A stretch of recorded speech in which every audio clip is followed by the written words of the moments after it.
Doha, Qatar. Fin des négociations. Quel avenir pour la RDC et le M23? Mes chers auditeurs d'Africa Flashes, que ce soit le jour ou la nuit, recevez nos salutations patriotiques. Aujourd'hui, nous abordons un sujet brûlant qui retient l'attention du continent et du monde. La fin des négociations de Doha entre la République démocratique du Congo, le Rwanda et le mouvement terroriste du M23/AFC. Derrière les portes closes du Qatar, sous la pression des États-Unis, un accord préliminaire a été imposé, posant des conditions inédites et fermes. Désengagement du Rwanda, dissolution du M23, refus de toute cogestion du Kivu, reconnaissance de la souveraineté congolaise. Pour la première fois depuis des décennies, Kinshasa sort renforcée et voit ses exigences reprises dans un document officiel. Mais au-delà des promesses, la vraie question demeure. Cet accord changera-t-il réellement la donne pour l'avenir de l'Est congolais? C'est ce que nous allons analyser en profondeur, avec l'histoire, le contexte et la stratégie en toile de fond. Bonsoir, bonjour ou bonne nuit, chers auditeurs d'Africa Flashes, la voix de l'Afrique libre et souveraine. Où que vous soyez, en RDC ou dans la diaspora, nous vous saluons chaleureusement. Car ce qui s'est joué à Doha, au Qatar, dépasse de loin une simple rencontre diplomatique. C'est un épisode crucial dans la longue guerre de l'Est congolais, un conflit qui dure depuis près de 30 ans, alimenté par les ingérences, les trahisons, les intérêts miniers et les ambitions régionales. La nouvelle est tombée. Après des jours d'âpres négociations, un accord préliminaire a été rédigé et remis aux parties prenantes. Le gouvernement congolais, le Rwanda et les représentants du mouvement terroriste M23/AFC. Pour la première fois, les États-Unis ont exigé que ni Kigali, ni Kinshasa, ni les hommes du M23 ne puissent quitter Doha sans avoir signé un accord définitif. Un verrou politique et diplomatique inédit qui traduit l'importance que Washington accorde à la stabilisation de la région, mais aussi sa volonté de reprendre le contrôle d'un processus souvent parasité par les manœuvres françaises, britanniques ou encore par des accords régionaux biaisés. Dans ce document préliminaire, 7 points essentiels ont été couchés sur papier. Ils ne sont pas négociables. Ils marquent un tournant historique car ils reprennent quasiment mot pour mot les exigences formulées depuis longtemps par le président Félix Tshisekedi et par la population congolaise excédée par la guerre.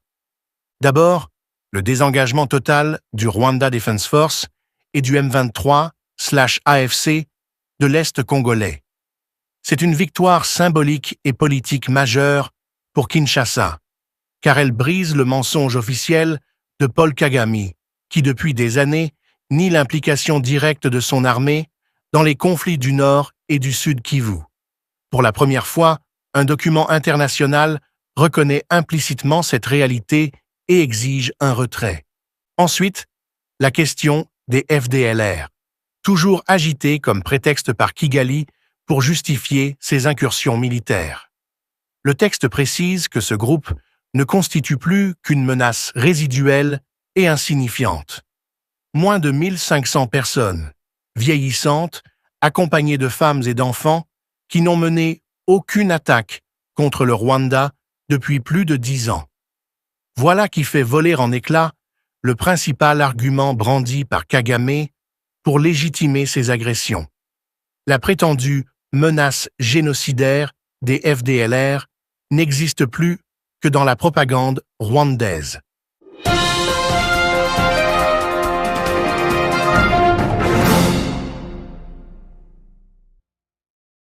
Troisièmement, les États-Unis imposent la dissolution pure et simple du M23/AFC. Aucun brassage, aucun mixage, aucun dialogue politique ne sera organisé avec ces criminels. Pas de transformation en mouvement politique, pas de cogestion des provinces de l'Est. pas de fédéralisme imposé par les armes. En d'autres termes, le projet funeste de balkanisation de la RDC est rejeté de manière catégorique. Ce refus clair de tout compromis avec le M23 constitue une rupture majeure avec les pratiques du passé. Pendant les années Kabila, ces groupes armés étaient systématiquement recyclés dans l'armée congolaise, ce qui fragilisait les FARDC et ouvrait la voie à de nouvelles rébellions. Tshisekedi, au contraire, avait toujours juré qu'il n'y aurait plus de mixage, plus de brassage. Aujourd'hui, la communauté internationale reprend sa ligne, ce qui équivaut à un désaveu éclatant des politiques d'accommodement imposées autrefois par des puissances étrangères. Un autre point crucial de l'accord préliminaire, Kigali sera désormais tenu responsable de toute dérive du M23. Autrement dit, si des violences ou des exactions se poursuivent, le Rwanda sera officiellement désigné comme garant et donc coupable. C'est une révolution diplomatique, car depuis plus de 20 ans, Kigali a toujours réussi à échapper à toute responsabilité directe, profitant de complicité internationale et d'un lobbying puissant. Chers auditeurs, la portée de ces engagements ne peut être comprise qu'à la lumière de l'histoire. La guerre de l'Est du Congo n'est pas née hier. Depuis 1996, la RDC a connu invasion après invasion, rébellion après rébellion, toutes alimentées par le Rwanda et l'Ouganda sous divers prétextes. Le génocide de 1994 au Rwanda, puis la fuite des réfugiés Hutus au Congo, ont été instrumentalisés pour justifier une présence militaire permanente et une mainmise sur les richesses minières. Chaque fois, des accords de paix ont été signés. Chaque fois, des promesses ont été trahies. Mais Doha pourrait être différent. Pourquoi? Parce que le contexte a changé. Tshisekedi, contrairement à Kabila, n'est pas otage du Rwanda. Il a su mobiliser l'opinion internationale, exposer les crimes du M23 et rallier les Congolais autour d'un rejet massif de la balkanisation. De plus, les États-Unis semblent décidés à imposer une sortie de crise qui sauvegarde l'intégrité territoriale de la RDC. Washington, dans son duel stratégique avec Pékin et Moscou, ne peut se permettre un Congo éclaté et incontrôlable, car les minerais stratégiques du Kivu, cobalt, lithium, coltan, sont indispensables pour l'avenir technologique et militaire du monde. Cependant, chers frères et sœurs, il faut garder une prudence lucide. Un accord sur papier n'est pas une victoire sur le terrain. Le Rwanda a souvent signé des documents qu'il n'a jamais respectés. Le M23, malgré ses revers, demeure une machine de guerre redoutable, bien armée, bien financée, enracinée dans des réseaux économiques criminels. Le danger est que Kigali et ses alliés utilisent Doha comme une façade diplomatique tout en poursuivant leurs opérations clandestines. C'est ici que la vigilance du peuple congolais et la force des FARDC entrent en jeu. Tshisekedi a toujours affirmé que seule une armée réformée, disciplinée et puissante pourra garantir la paix durable. Doha peut offrir un cadre, mais seule la puissance militaire congolaise pourra transformer ses engagements en réalité. C'est une leçon de l'histoire. Aucune souveraineté ne se négocie, elle se défend par la force. Ce qui est certain, c'est que les exigences actées à Doha reprennent les vœux du commandant suprême des FARDC et de la PNC. Pas de cogestion, pas de fédéralisme imposé, pas de dialogue avec des criminels. Ces principes rejoignent l'aspiration profonde des Congolais.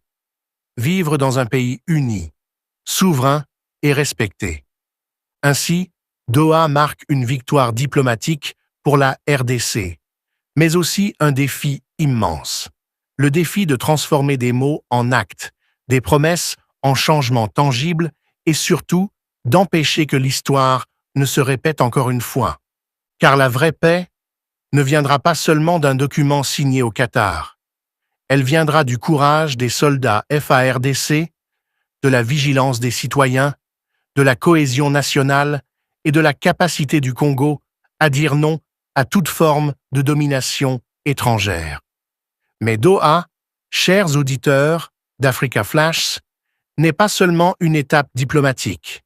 C'est un miroir des rapports de force réels dans la région.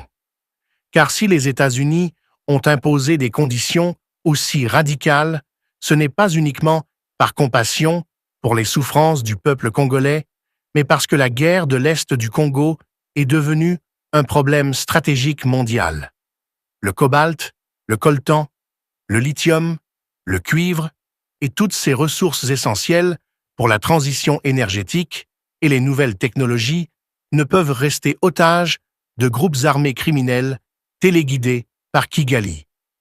Les multinationales occidentales, comme les industries américaines, japonaises, coréennes ou même européennes, savent que sans la RDC, il n'y a pas d'avenir pour les batteries électriques, pour l'intelligence artificielle, pour l'aéronautique moderne. Ainsi, le Congo n'est plus seulement une tragédie africaine. Il est au cœur des enjeux géopolitiques du XXIe siècle. Le peuple congolais le sait, et c'est pourquoi la signature d'un tel accord, même préliminaire, suscite à la fois espoir et méfiance. Espoir, parce que pour la première fois, les réalités que Kinshasa martèle depuis des années sont reconnues à l'international.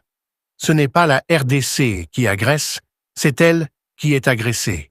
Ce ne sont pas les Congolais qui cherchent à envahir Kigali, mais bien le régime rwandais qui envoie ses troupes et ses supplétifs dans nos collines et nos villages. Méfiance, parce que chaque fois que la communauté internationale s'est engagée, elle a fini par fermer les yeux, une fois les signatures obtenues, sur les violations flagrantes des accords par Kagame et ses alliés. Prenons un exemple historique. Les accords de Lusaka, en 1999, devaient mettre fin à la guerre qui ravageait déjà l'Est. Ils ont abouti à la création d'une mission de l'ONU, la MONUC, devenue plus tard la MONUSCO. Pourtant, malgré des dizaines de milliers de casques bleus, le sang congolais a continué de couler. Pourquoi?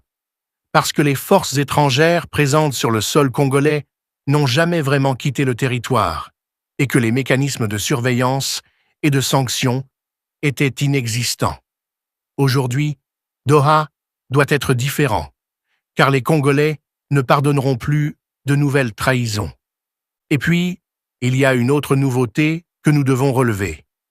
Les États-Unis, en exigeant que le M23 AFC ne se transforme pas en mouvement politique et soit dissous, viennent de briser une tradition malsaine qui a alimenté notre malheur, celle de la récompense des criminels.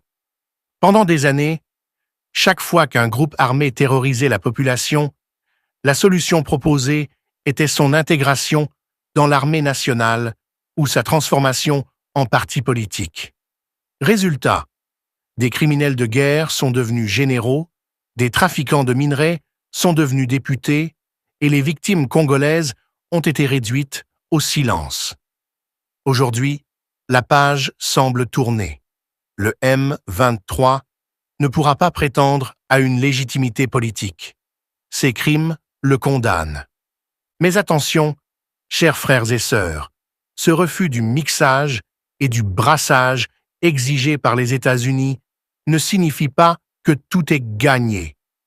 Kigali est passé maître dans l'art du camouflage. Déjà, des voix s'élèvent pour dire que le Rwanda pourrait rebaptiser ses supplétifs sous un autre nom ou tenter d'utiliser d'autres relais comme l'AFC pour poursuivre ses ambitions. L'histoire récente nous l'enseigne. Après la dissolution officielle du RCD, puis du CNDP, c'est le M23 qui a surgi, reprenant les mêmes hommes, les mêmes armes, les mêmes parrains. Si Doha n'est pas accompagné d'une surveillance rigoureuse, l'histoire pourrait se répéter. Voilà pourquoi Tshisekedi et son gouvernement doivent rester fermes.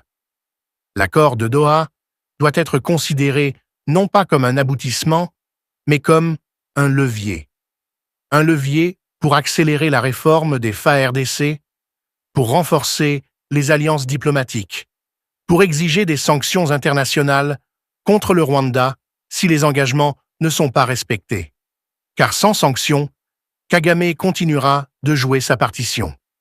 Mes chers auditeurs, il faut aussi insister sur la question de la responsabilité rwandaise. C'est un élément révolutionnaire du texte préliminaire. Désormais, Kigali est officiellement désigné comme garant des agissements du M23.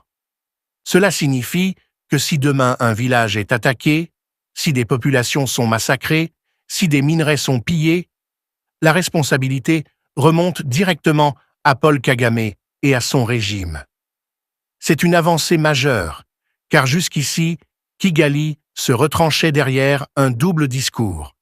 Ce ne sont pas nos soldats, ce sont des rebelles incontrôlés. À Doha, cette hypocrisie a été éventrée. Mais il faut être lucide. Le Rwanda ne se laissera pas acculer sans réagir. Déjà affaibli par des tensions diplomatiques avec plusieurs de ses anciens alliés occidentaux isolés sur la scène africaine, Kigali pourrait chercher à saboter l'accord, à gagner du temps, à feindre la coopération tout en préparant une nouvelle rébellion. C'est une méthode qu'il a utilisée pendant près de 30 ans et que beaucoup à Kinshasa redoutent encore. Voilà pourquoi la vigilance doit rester totale. Doha est donc un test pour Washington, qui devra prouver que ses exigences ne sont pas des mots vides. Un test pour Kigali, qui doit enfin accepter de cesser sa politique d'agression. Un test pour Kinshasa, qui doit montrer qu'elle est prête à défendre chaque centimètre carré de son territoire. Mais aussi, et surtout, un test pour le peuple congolais, qui doit rester uni, déterminé et refuser toute tentative de division ou de manipulation. Car la guerre à l'est du Congo n'est pas seulement une guerre de balles et de canons. C'est aussi une guerre psychologique, une guerre médiatique, une guerre de récits. Kigali a longtemps réussi à faire croire que la RDC était incapable de se gouverner seule, que les Congolais étaient responsables de leur propre malheur, que les interventions étrangères étaient nécessaires pour maintenir l'ordre. Aujourd'hui, cette narration s'effondre. Doha, en reconnaissant la responsabilité rwandaise et en rejetant toute cogestion du Kivu, redonne aux Congolais leur dignité et leur souveraineté. Mais cette dignité doit être consolidée par des actes. Tshisekedi doit accélérer la purge au sein de l'armée, éliminer les officiers corrompus ou infiltrés qui sabotent les opérations militaires. Les FARDC doivent être mieux équipés, mieux payés, mieux organisés. Car si l'accord venait à échouer, si Kigali décidait encore une fois de trahir sa signature, seule une armée forte pourra répondre. Et cette fois, le peuple congolais n'acceptera plus de reculer. Doha, mes chers auditeurs, marque un tournant. Mais il nous rappelle aussi une vérité intemporelle. La paix ne s'offre pas, elle se conquiert. Le Congo est en train de se relever, et chaque Congolais doit en être conscient. De Washington à Kinshasa, de Goma à Bukavu, de Bruxelles à Kigali, le message est clair. La RDC n'acceptera plus jamais d'être humiliée. C'est cette conviction qui doit guider notre action collective. Car même si les signatures sont apposées à Doha, même si les caméras du monde entier applaudissent, le vrai combat commencera le lendemain. Le combat pour vérifier que le Rwanda se retire réellement. Le combat pour s'assurer que le M23 n'existe plus sous une autre étiquette. Le combat pour que chaque villageois déplacé puisse rentrer chez lui. Le combat pour que les larmes des mères de l'Est se transforment enfin en sourires de paix retrouvés. Et vous, Chers auditeurs d'Africa Flashes, dans la diaspora ou au pays, vous êtes partie prenante de ce combat, car la vigilance populaire est l'arme la plus puissante contre la manipulation. Ne laissons pas l'histoire se répéter. Ne laissons pas Doha devenir un énième papier sans valeur. Faisons-en le point de départ d'une nouvelle ère, où la RDC, forte, digne et souveraine, impose enfin sa vérité au monde. Chers auditeurs d'Africa Flashes, ce qu'il faut comprendre avant tout, c'est que la rencontre de Doha n'est pas seulement un document préliminaire signé sous contrainte diplomatique. C'est le révélateur d'une réalité qui ne peut plus être cachée. La RDC est en train de renverser le rapport de force historique avec Kigali.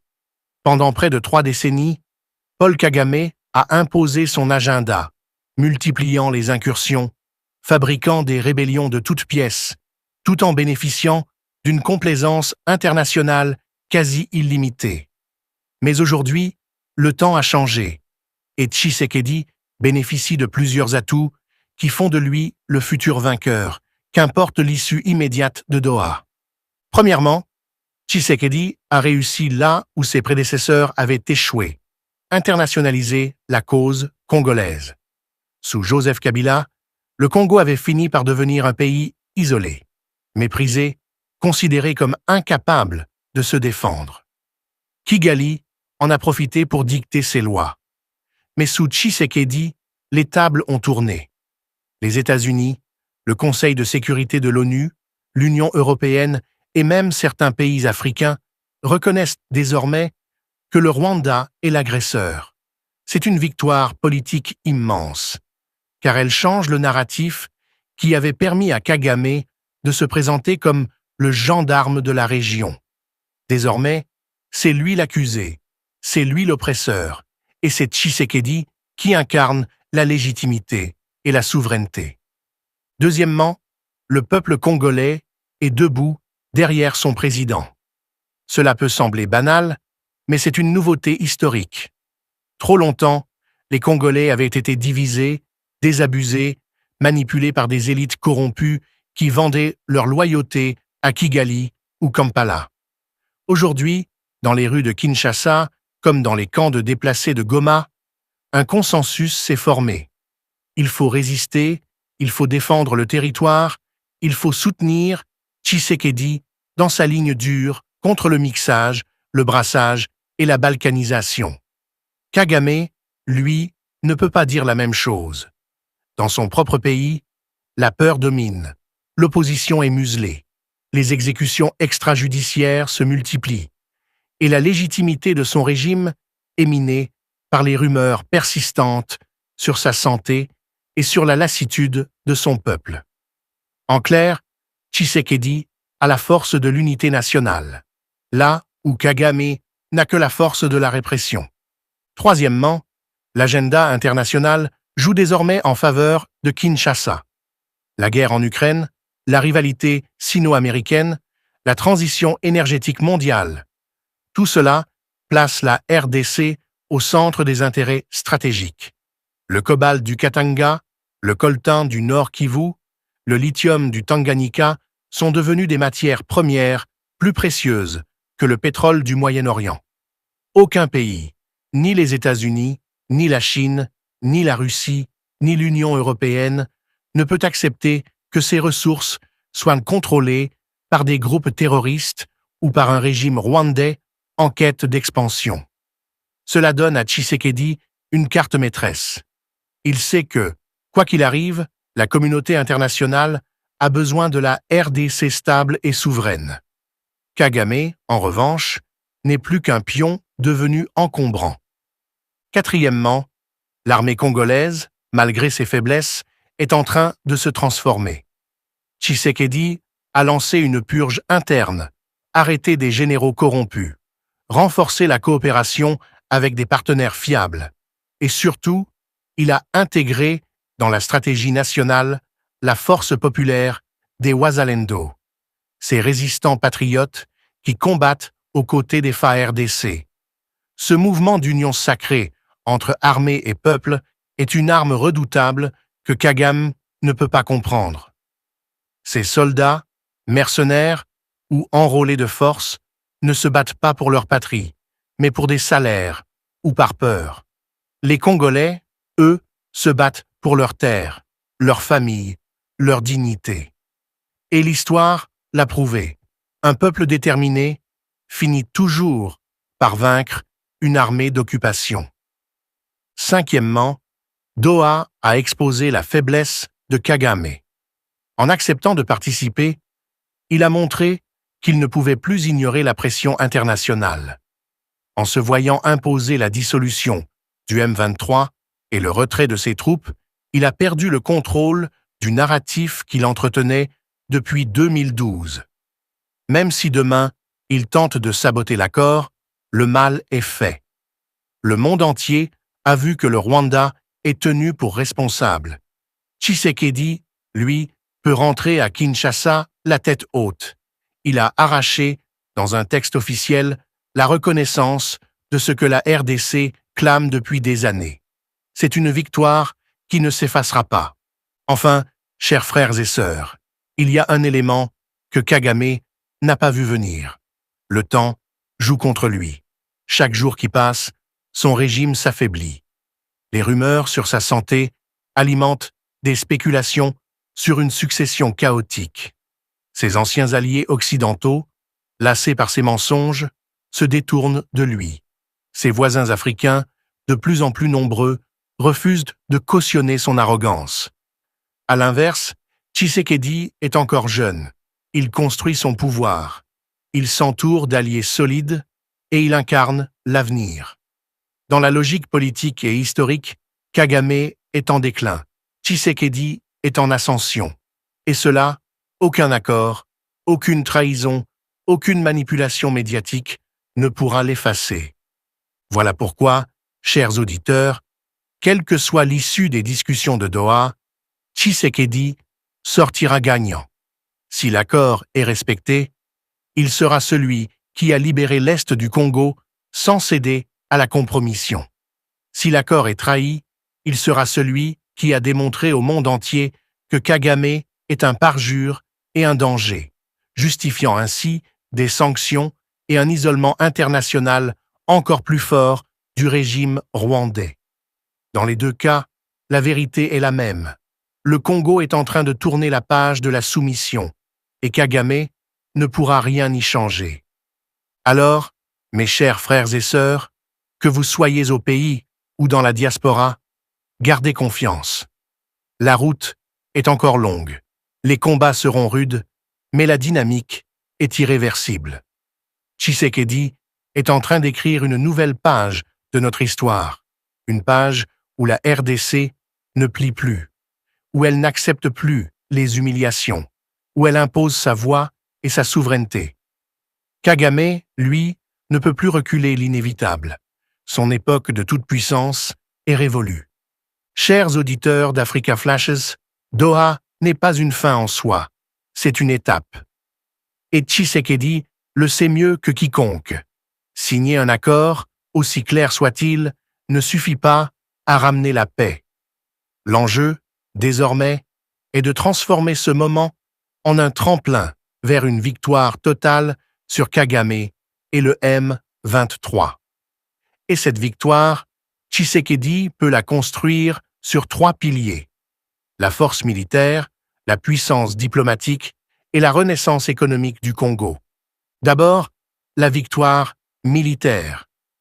Depuis son arrivée au pouvoir, Tshisekedi a compris une vérité que ses prédécesseurs ont souvent ignorée. Aucune diplomatie n'est crédible si elle n'est pas soutenue par la force des armes.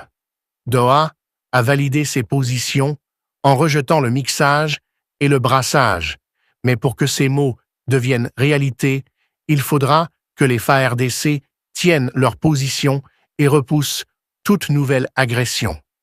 C'est ici que l'alliance entre l'armée nationale et les Wazalendo devient cruciale.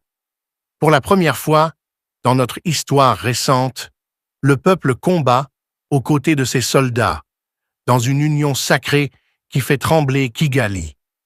Tshisekedi peut transformer cette énergie populaire en une force durable, en réformant les FARDC, en dotant nos soldats d'un meilleur équipement, et surtout en sanctionnant sévèrement les traîtres et les corrompus qui affaiblissent la chaîne de commandement. Si demain, malgré Doha, Kagame tente de relancer la guerre, il trouvera en face de lui une armée renforcée et un peuple déterminé.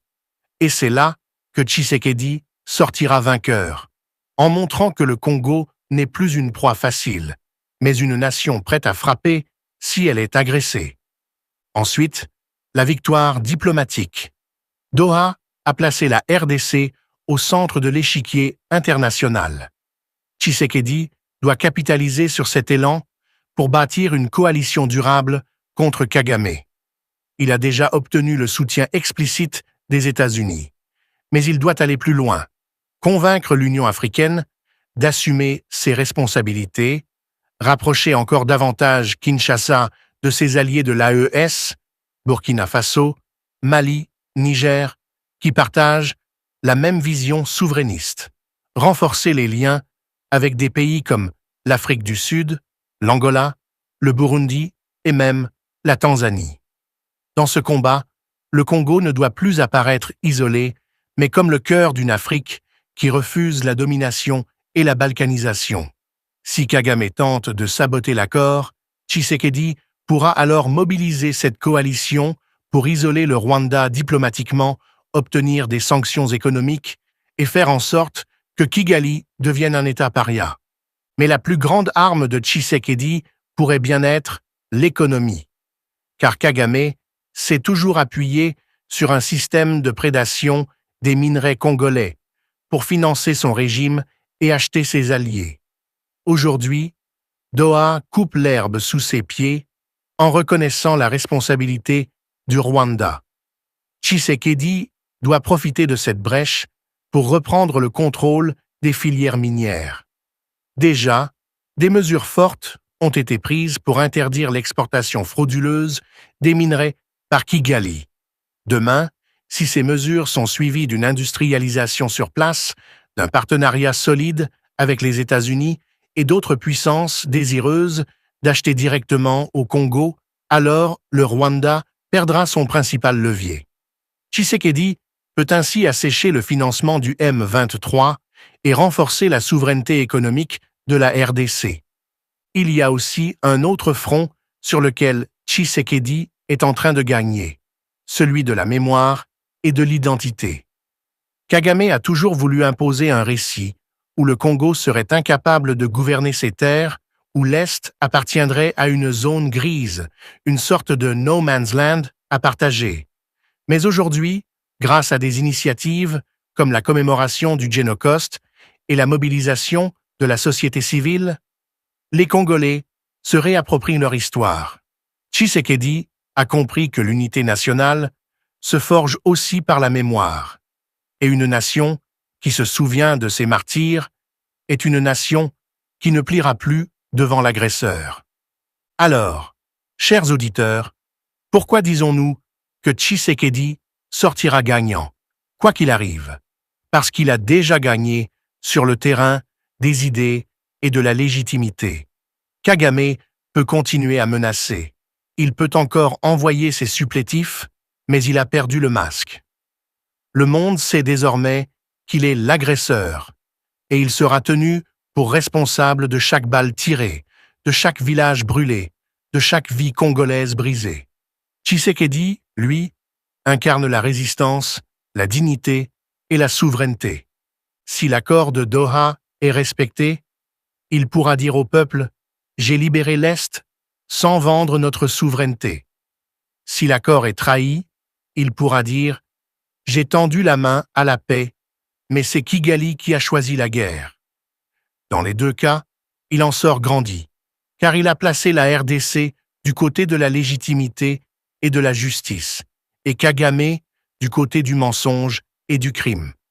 L'histoire, mes frères et sœurs, est en marche. Le vent tourne, le Congo se lève et Kagame décline. La jeunesse congolaise, consciente et mobilisée, refuse de revivre les humiliations du passé. Le monde observe, et plus rien ne sera comme avant. Félix Tshisekedi n'a peut-être pas encore gagné toutes les batailles militaires, mais il a déjà gagné la guerre des idées et la bataille de la légitimité. Et à long terme, c'est toujours celui qui porte la vérité et le droit qui triomphe de celui qui ne règne que par la peur et le sang. Voilà pourquoi, chers auditeurs d'Africa Flash, nous pouvons l'affirmer sans trembler. Tshisekedi sortira vainqueur de son bras de fer avec Kagame, parce que l'histoire est de son côté, parce que le peuple est derrière lui, parce que le monde a ouvert les yeux, et parce que le Rwanda, désormais, ne peut plus cacher ses crimes. Dans l'immédiat, la priorité absolue est la verrouille du terrain.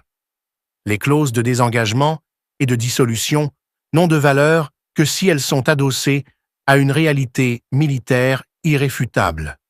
Cela signifie 3 décisions rapides et visibles. La première consiste à sanctuariser les axes structurants. Rutshuru-Goma, Goma-Sakeminova, Butembo-Beni, Bukavu-Uvira, par des positions FARDC fortifiées, échelonnées et reliées par une logistique fluide. Pas des postes symboliques, mais des nœuds tenus 24 heures sur 24 avec des sections anti-drones, des radars de basse altitude, des patrouilles motorisées diurnes et pédestres nocturnes, et une capacité d'intervention en moins de 30 minutes. La deuxième décision concerne l'espace aérien tactique. Il faut institutionnaliser la défense anti-aérienne courte portée autour des villes et des dépôts, non pas de manière ostentatoire, mais avec une densité suffisante pour rendre tout vol hostile, coûteux et risqué. La troisième décision est le maillage du renseignement humain. Les Wazalendo et les réseaux communautaires doivent être intégrés à une chaîne d'alerte territorialisée, simple et rapide, qui remonte du village au bataillon sans inertie bureaucratique. Quand ces 3 couches, axe, ciel, renseignement, fonctionnent ensemble, tout retour offensif perd l'effet de surprise.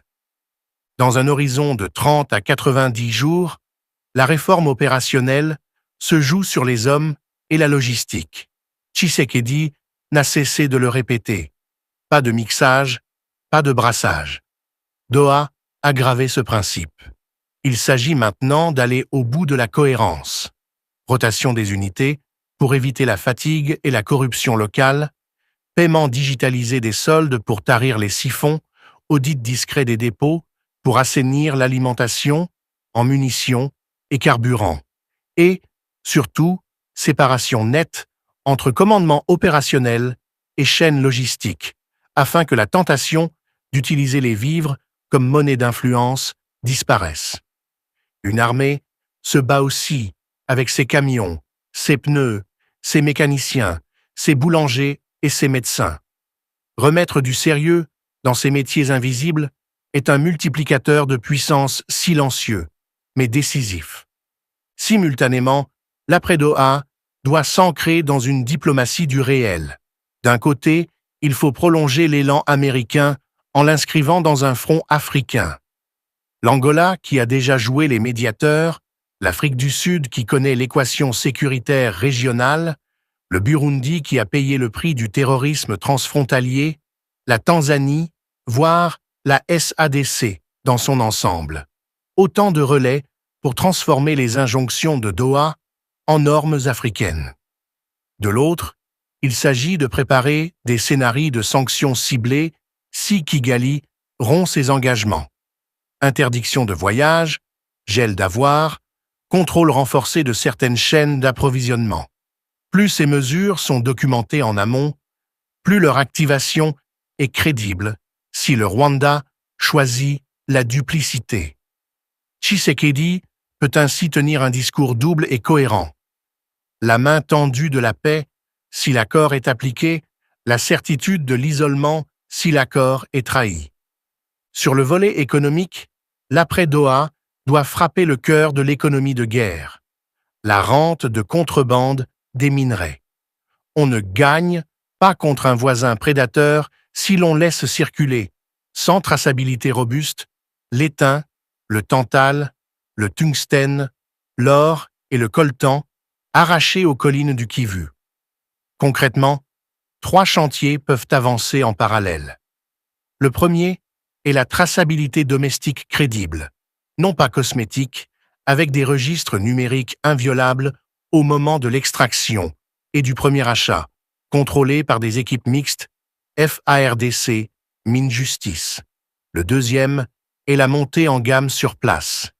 Des unités de préconcentration et de raffinage léger, même modestes au départ, changent la donne, car elles déplacent la valeur ajoutée du côté congolais et rendent plus difficile la fraude par simple passage de frontières.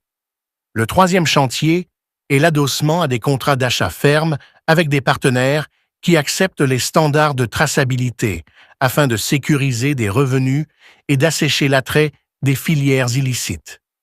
Une fois ces 3 cliquets engagés, chaque kilo sorti illégalement coûtera plus cher qu'il ne rapportera. C'est là que l'économie de la prédation s'essouffle. Rien de tout cela ne prospère si la bataille de l'information est perdue. L'après-Doha sera bombardée de récits concurrents. Kigali tentera de ressusciter ces 2 prétextes historiques. L'épouvantail FDLR et la fiction d'un besoin de cogestion sous couvert humanitaire. Le texte préliminaire de Doha a déjà vidé l'argument FDLR de sa substance en reconnaissant sa marginalité démographique et opérationnelle. Il faut maintenant marteler partout que la sécurité de l'Est ne passe pas par une dilution de la souveraineté, mais par une souveraineté mieux exercée. Justice présente, administration payée et contrôlée, armée respectueuse des populations, routes tenues, écoles réouvertes.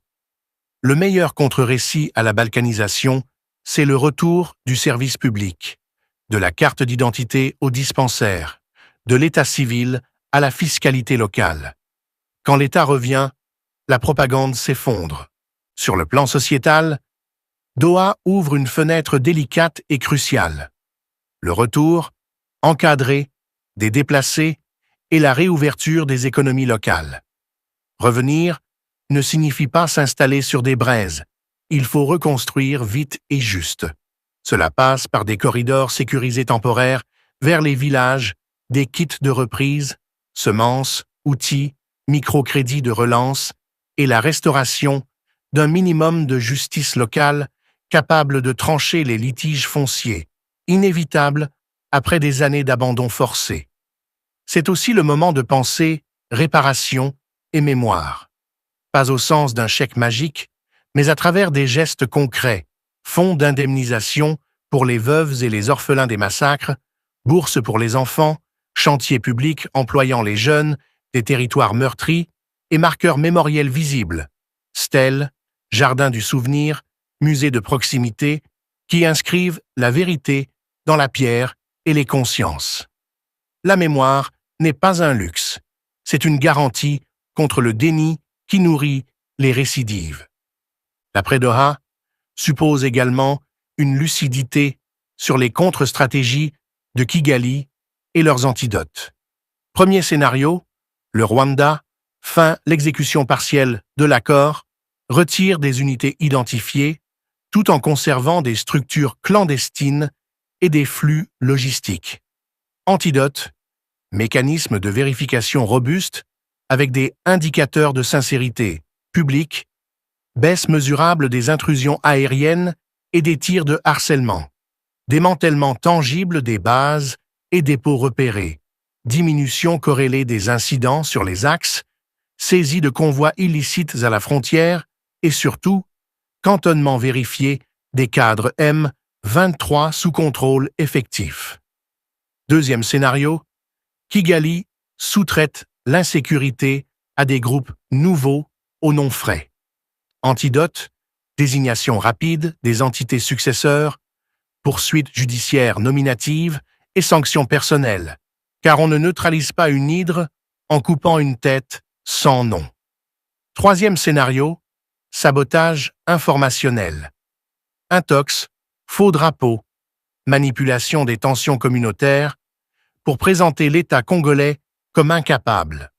Antidote, cellule de réponse rapide, info-sécurité dans chaque territoire, porte-parole unifié, réactivité de 24 heures sur tout incident médiatisé et programme de médiation communautaire avec les chefs coutumiers et religieux, dotés d'outils concrets et de budget pour désamorcer.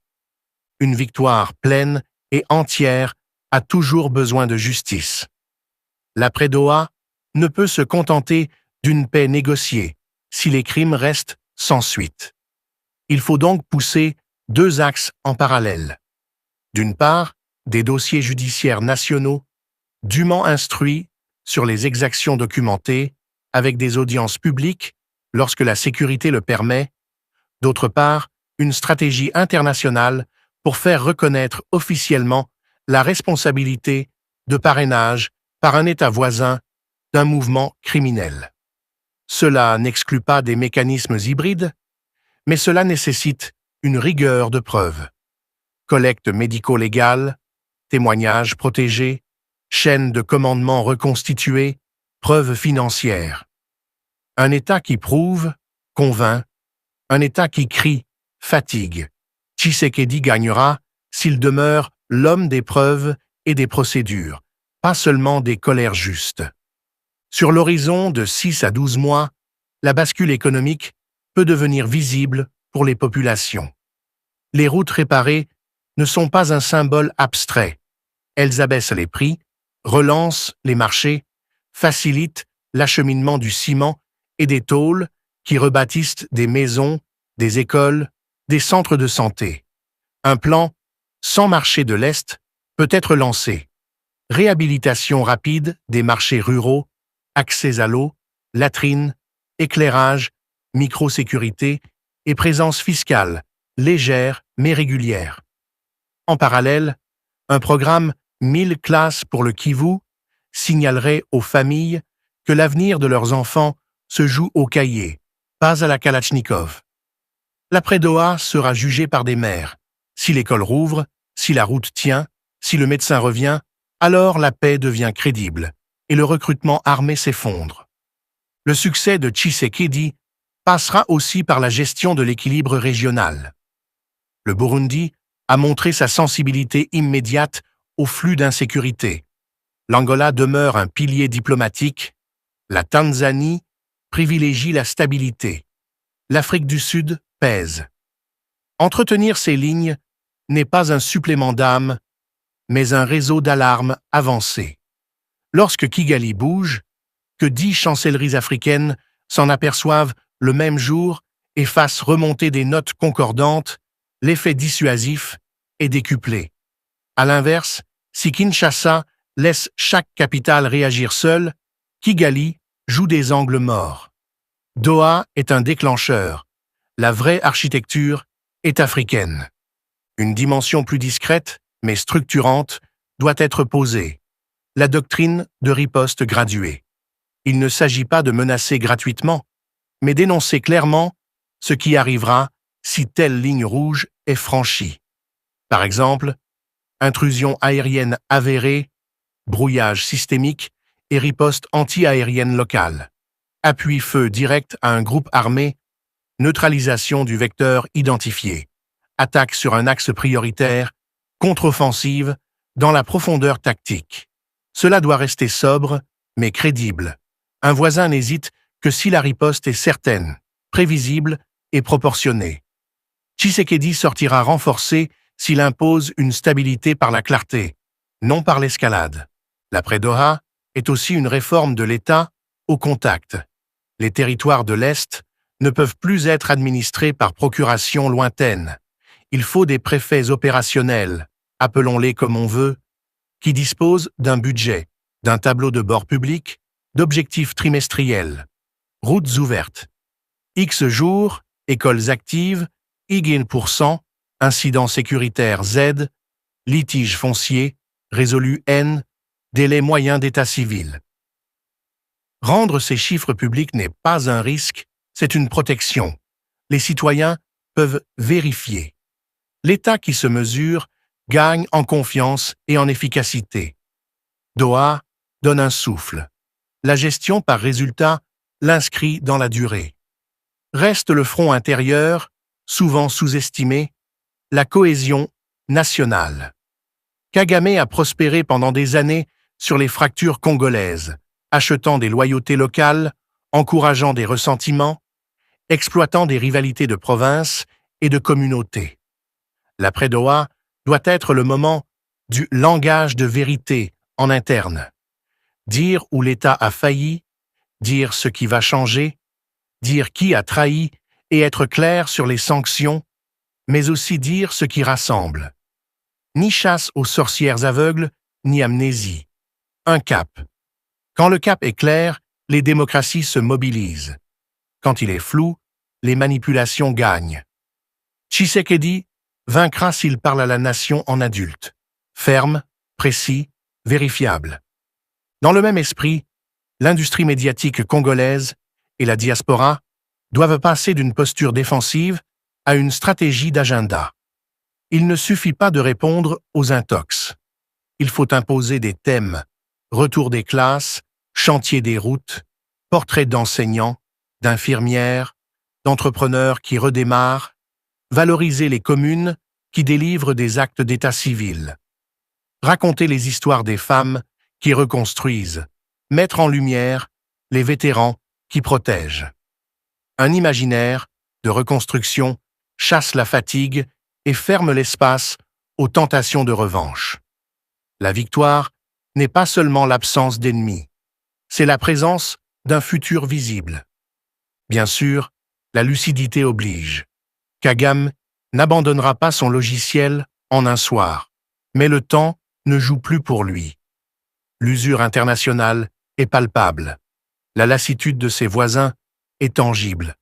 Les coûts de ses aventures augmentent alors que ses bénéfices décroissent. Doha a acté une responsabilité qui l'expose. La RDC, elle, peut engranger des appuis, des outils, une légitimité renforcée. Dans 2 ans, si les axes sont tenus, si les écoles tournent, si les marchés vivent et si la contrebande a reculé, alors la question ne sera plus « Kagame veut-il attaquer ?» mais « peut-il encore se le permettre ?» Le rapport de force, c'est cela. Inverser la question. Au plan sécuritaire, une innovation simple peut accélérer la bascule. Des zones de confiance à périmètre évolutif, annoncées publiquement, avec engagement mesurable. Pas de taxes illégales, pas de port d'armes visibles, présence quotidienne d'un service public, permanence de médiation foncière. Chaque mois, le périmètre grandit si les indicateurs sont au vert. Les habitants voient le progrès, le soutiennent, le défendent. Kigali peut semer la peur. Il peine à casser une routine de normalité quand elle devient la vie. L'après-Doha est aussi un moment d'éducation civique. On ne bâtit pas une souveraineté forte seulement avec des soldats. On la bâtit avec des citoyens qui réclament l'État de droit au quotidien. Cours d'éducation à la paix, à la citoyenneté, à la lutte contre la désinformation, clubs scolaires d'alerte communautaire, radio locale, partenaires des écoles, journée de l'administration de proximité où l'état civil se déplace vers les villages, tribunaux itinérants pour les litiges de faible montant. Toutes ces petites révolutions font ce qu'aucun discours ne peut. Elles changent la texture du quotidien. Kagame a prospéré sur des vides. Comblons-les. Sur la justice, enfin, il faut articuler sévérité et voies de sortie. Sévérité pour les commanditaires, les tortionnaires, les violeurs, les pilleurs. Voies de sortie pour les enrôlés de force, les mineurs, les porteurs et les périphériques du crime avec des programmes DDR crédibles, financés et suivis et des garanties de non-retour. Là encore, la visibilité est clé. Si la reddition ouvre une porte réelle vers une vie décente, elle devient attrayante. Si elle n'est qu'un slogan, on retourne en brousse. Tshisekedi peut gagner vite, en rendant la paix plus rentable que la guerre. Pour le dernier homme armé, comme pour le premier chef de famille. Certains diront que tout cela est ambitieux. Ils auront raison. Mais une victoire historique est toujours une somme d'ambitions concrètes, séquencées, mesurées. Doha fournit un cadre politique, presque un acte d'accusation. Le reste, c'est de l'intendance au sens noble, la maîtrise des détails. Une section anti-drone bien formée qui neutralise un appareil ennemi, épargne des vies et dissuade. Une route tenue pendant la saison des pluies fait mentir les prophètes de malheur. Une classe rouverte, c'est un recrutement armé de moins. 1000 petites victoires font une grande paix. Revenons à l'essentiel. Pourquoi Tshisekedi sortira vainqueur, quoi qu'il arrive? Parce qu'il a replacé la RDC au centre de l'échiquier mondial pour de bonnes raisons. Le droit, la souveraineté, les ressources gérées au service du peuple et non des prédateurs. Parce qu'il a imposé, avec Doha, une ligne rouge qui rompt avec 30 ans de compromission. Pas de mixage, pas de brassage, pas de cogestion. Parce qu'il s'appuie sur une nation qui, cette fois, a décidé d'en finir avec l'humiliation. Parce que, face à lui, Kagame n'a plus que la répétition d'une méthode usée, au coût croissant et aux gains décroissants. Que ce soit le matin, l'après-midi ou tard dans la nuit, chers auditeurs d'Africa Flash, retenez ceci. La paix n'est pas un cadeau, c'est un cap. Doha n'est pas une ligne d'arrivée, c'est un drapeau planté sur la bonne trajectoire. À Kinshasa, de tenir le cap, avec une armée réformée, une économie qui se relève, une diplomatie qui s'additionne, une justice qui prouve et un peuple qui veille. À Kigali de choisir, respecter sa signature ou assumer l'isolement. Dans les deux cas, Tshisekedi avance, et le Congo avec lui. L'avenir, alors, prend forme. Dans 6 mois, si les engagements tiennent, on parlera moins des colonnes de déplacés et davantage des convois de matériaux de construction. Dans 1 an, on mesurera la baisse des incidents sur les axes et la hausse des inscriptions scolaires. Dans 2 ans, on comptera les premiers sites de transformation qui auront ancré plus de valeur sur le sol congolais. Et, tôt ou tard, on regardera en arrière et l'on dira « Doha fut le moment où la RDC a dit non au faux choix et oui à sa souveraineté assumée. » Tel est le chemin. Il n'est ni court ni facile, mais il est enfin le nôtre.